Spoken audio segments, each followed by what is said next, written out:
이스라엘과 하마스가 나흘 간의 임시 휴전에 합의했습니다. 합의가 나오기 전 프란치스코 교황은 이스라엘 인질 가족과 가자지구 주민 가족을 각각 만났는데 전쟁 완전 종식에 이르기까지 교황청의 외교력이 필요하다는 분석이 나옵니다. CPBC가 한국과 교황청 수교 60주년을 맞아 방한한 교황청 외무장관 폴 리차드 갤러거 대주교와 인터뷰를 진행했습니다. 갤러거 대주교는 수교 60주년은 미래상을 그려볼 수 있는 기회라며 앞으로도 함께 협력할 기회를 찾아 노력할 것이라고 말했습니다.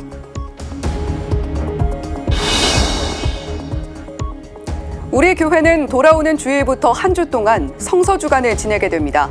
성경 안의 말씀을 제대로 이해할 수 있으려면 어떻게 해야 할지, 성경을 공부하는 현명한 자세, 영원한 도움의 성모수도회, 손상희 베드로 수녀와 이야기 나눠봅니다.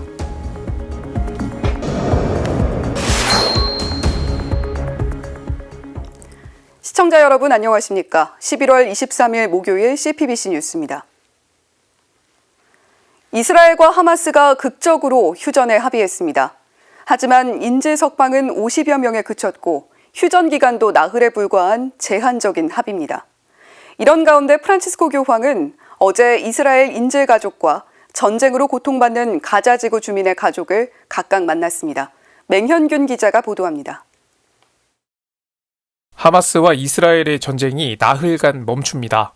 하마스는 억류된 인질 50명을 석방하기로 했고 이스라엘은 휴전과 함께 자국 교도소에 수감 중인 팔레스타인인 110명을 풀어주기로 했습니다. 어린이와 여성을 먼저 석방할 것으로 보입니다. 이 같은 합의는 프란치스코 교황이 이스라엘 인질 가족과 가자지구 주민의 가족을 만난 직후 이뤄졌습니다. 교황은 그동안 여러 번에 걸쳐 전쟁 중단과 인질 석방을 촉구했습니다. 그리고 일반 아련을 앞두고 이스라엘 인질의 가족과 가자지구 주민의 가족을 각각 만났습니다. 가톨릭 교회를 이끄는 수장이자 상당한 외교적 영향력을 지니는 교황이 같은 날 각기 다른 두 번의 만남을 가진 것입니다. 이스라엘과 하마스 어느 쪽 편을 들기보단 인간의 고통에 초점을 맞춘 행보라는 분석이 나옵니다. I think he took his time, listened to us. It's true that not all of us had the opportunity to talk, but at least half of us, if not more, had the opportunity to talk and present everything to the Pope. I felt he listened to us. We asked him to use his power for more just and long-lasting peace. We asked him as well to come personally and visit Gaza in order to put an end to this genocide, because we believe his presence will bring comfort and peace to the region. 이후 교황은 영상 메시지를 통해 다시 한번 전쟁의 고통과 평화의 중요성을 강조했습니다. Es duro lo que pasa en Tierra Santa. Es muy duro. El pueblo palestino, el pueblo de Israel tienen derecho a la paz. 이번 합의는 극적으로 타결됐지만 완전하진 않습니다. 인질 석방도 50명에 그쳤고 휴전 기간도 나흘에 불과하기 때문입니다. 굉장히 훌륭한 일을 하신다고 봐요. 네. 이 상황에서는 누군가 물꼬를 터줘야 되거든요. 네. 평화의 물꼬를 터줘야 되는데 드디어 교회가 나섰다. 그러니까 이게 다른 어떤 사람들이 나서는 것보다 교회가 나서주는 게 제일 좋습니다. 자국의 이해관계에 얽혀있지 않으면서 상당한 외교력을 지닌 교회의 역할이 앞으로도 필요해 보입니다. CPBC 맹현균입니다. 교황청 외무장관 폴 리차드 갤러거 대주교가 한국과 교황청 수교 60주년을 맞아 방한했습니다.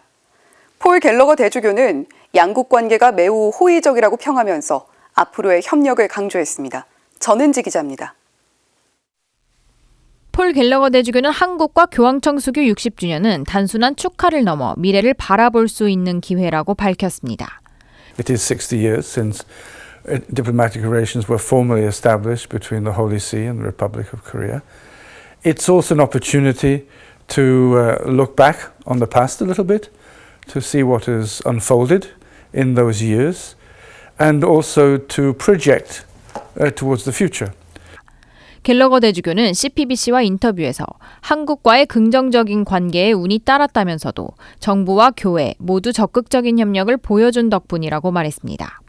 But we've been very lucky with Korea because there's always been a will to engage both on the part of the government and the diplomatic service of Korea, and also that in terms of the local church as well. There's always been a willingness to engage and to work together. 갤러거 대주교는 이러한 적극성이 앞으로도 양국 간 정보 교류와 협력의 기반이 될 것이라고 전했습니다. On the basis of that, we will exchange, we will talk, we will gather information from each other, and we will try to build that into the future, looking for opportunities to cooperate together. 특히 2027년 예정된 서울 WYD 세계 청년 대회에 대해서는 많은 젊은이가 희망을 얻고 신앙을 경험할 수 있는 기회라고 밝혔습니다. 갤러거 대주교는 젊은이들을 격려하기 위해 교황청 여러 부서와 정부, 지역교회와 협력해 서울 WYD 개최에 협력할 것이라고 약속했습니다.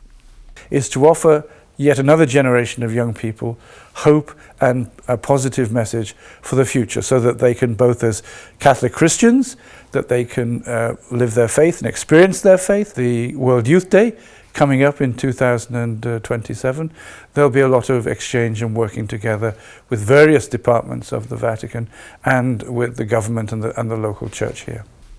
지난 20일 입국한 폴 리차드 갤러거 대주교는 수교 기념 심포지엄과 미사봉헌 등 3박 4일의 방한 일정을 마치고 출국했습니다. CPBC 전은지입니다. 성경을 모르는 것은 그리스도를 모르는 것이다. 예로니모 성인의 말씀인데요. 한국교회는 오는 주일부터 한 주 동안을 성서 주간으로 지냅니다. 하느님 말씀을 어떻게 이해해야 할지, 또 성경 공부를 하면서 놓치지 말아야 할 것은 무엇인지 오늘 초대석으로 알아보도록 하겠습니다. 오랜 기간 성서 사도직에 헌신해온 영원한 도움의 성모수도회 손상희 베드로 수녀님과 함께 이야기 나눠보겠습니다. 수녀님 어서 오세요. 안녕하세요. 반갑습니다. 베드로 수녀입니다.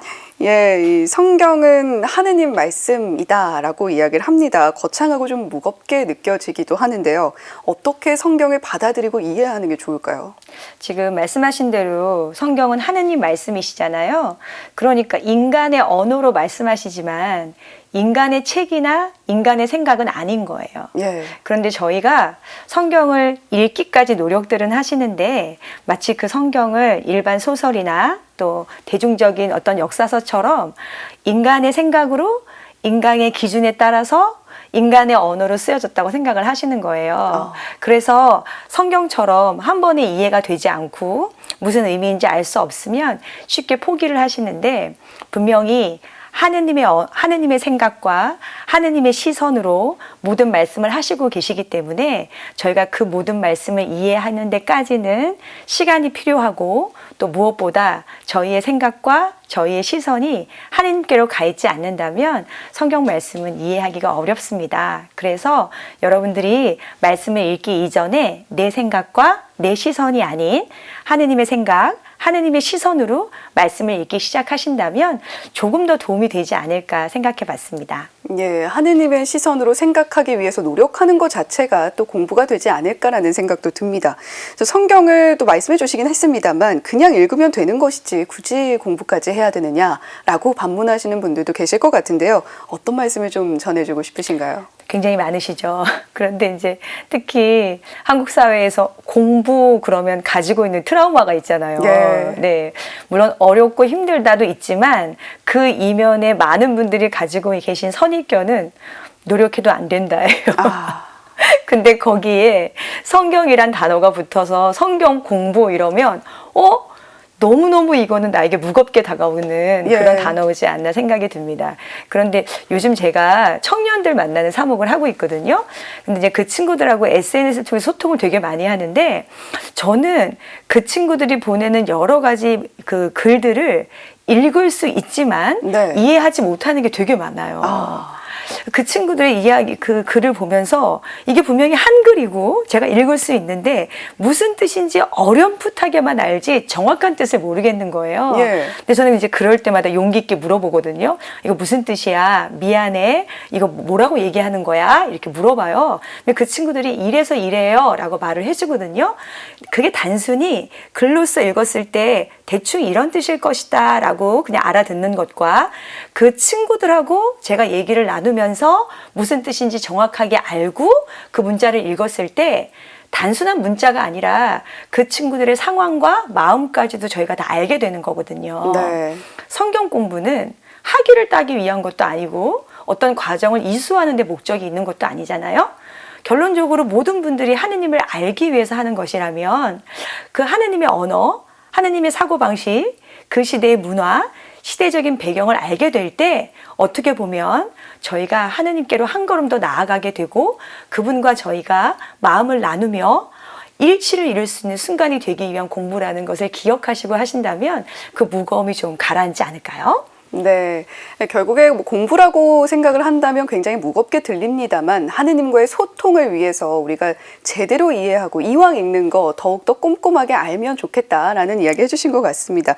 자, 성경 공부를 한다는 건 결국에 하느님 체험을 하기 위한 것인 것 같습니다. 하느님을 만나고 체험하기 위해서는 무엇을 또 어떻게 하는 게 좋을까요? 정말 당부 말씀드리고 싶었던 것 한 가지는요. 선입견을 버리시라는 말씀을 드리고 싶어요. 예. 네, 저도 제가 살아온 시간과 경험과 제 상식으로 성경을 읽게 되면 정말 하느님 말씀이 제 틀 안에 갇혀 있어서 그 어떤 진리도 저에게 와닿지 않습니다. 네.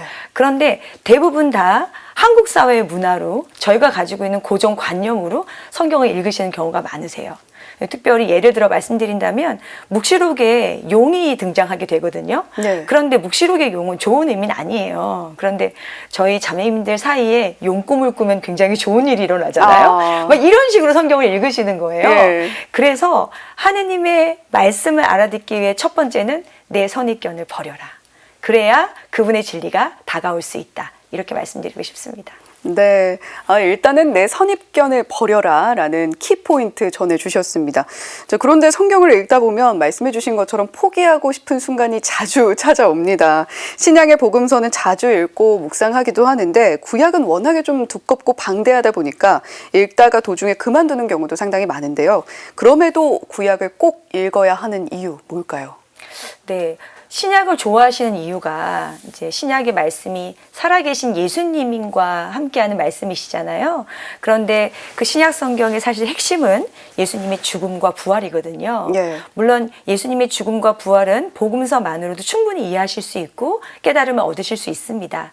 그러나 예수님의 죽음과 부활이 더 폭넓게 이해되기 위해서는 탈출기가 반드시 배경으로 등장을 해야 합니다. 그래야 그 죽음과 부활의 의미가 얼마나 큰지를 알 수 있어요. 말씀을 알아듣고 그 순간으로 물론 기뻐요. 그런데 아시다시피 저희가 좋은 걸 접하면 더 좋은 걸 찾아서 가게 되잖아요. 예. 그럼 예수님의 죽음과 부활, 그 아름다운 복음의 말씀을 알아듣고 더 풍부하고 더 아름답고 더 풍요로운 은총을 받기를 원하신다면 그 배경이 되는 그 시대적인 상황을 더 풍부하게 해줄 수 있는 구약의 말씀이 꼭 필요하다고 생각이 듭니다. 물론 구약부터 읽으면 되게 지루하실 수 있으세요. 그래서 정말 어려우시다면 신약을 먼저 읽고 그 다음에 구약으로 가신다면 구약과 신약이 다르지 않다는 것을, 같은 이야기를 하고 있다는 것을 아마 아시게 될 것 같습니다. 네, 오늘 성경 공부를 하는 모범생의 오답노트를 저희가 들여다보는 것 같은 느낌이 듭니다. 오늘의 체크포인트들 하나하나 좀 숙지하셨으면 좋겠다라는 생각이 들고요. 자, 이렇게 성경 읽기를 생활화하고 또 일상의 삶에서 하느님 말씀을 실천하기 위해서는 어떻게 하는 게 필요할지 끝으로 한 말씀 전해주시죠. 저의 개인적인 경험에서 나오는 이야기들인데요. 제가 말씀을 펴게 되는 가장 순간들이 어떤 순간들이냐 보면 저에게 깊은 간절함이 있을 때예요. 제가 하느님께 청하고 싶은 간절한 마음이 정말 어떻게 나에게 얻어질 수 있을까? 내가 이 모든 어려움들을 어떻게 이겨낼 수 있을까? 고민되고 기도해도 뭔가 들어지지 않을 때 사실은 말씀 안에서 위로와 답을 찾는 경우가 굉장히 많습니다. 여러분들을 하느님께로 이끄는 건 여러분 마음 안에 있는 간절함이에요. 여러분 마음 안에 지금 간절함이 있으시다면 다른 곳에서 답을 찾지 마시고 말씀 안에서 답을 찾으실 수 있으실 거고요. 그리고 그 말씀을 읽는 순간 하느님께서 그 길을 통해 어떻게 그 일을 해결하게 될지를 분명히 알려주실 거라고 생각합니다. 네, 간절함이 아마 없는 분들은 없겠죠. 그런데 그걸 어떻게 성취해야 될까 고민되고 답답할 때는 성경을 펼쳐보는 게 해답을 찾는 가장 빠른 길일 수 있다라는 말씀까지 전해주셨습니다. 지금까지 영원한 도움의 성모수도회 손상희 베드로 수녀님과 함께 이야기 나눠봤습니다. 수녀님 오늘 말씀 고맙습니다. 감사합니다. 이상으로 CPBC 뉴스를 마칩니다. 시청해주신 여러분 고맙습니다.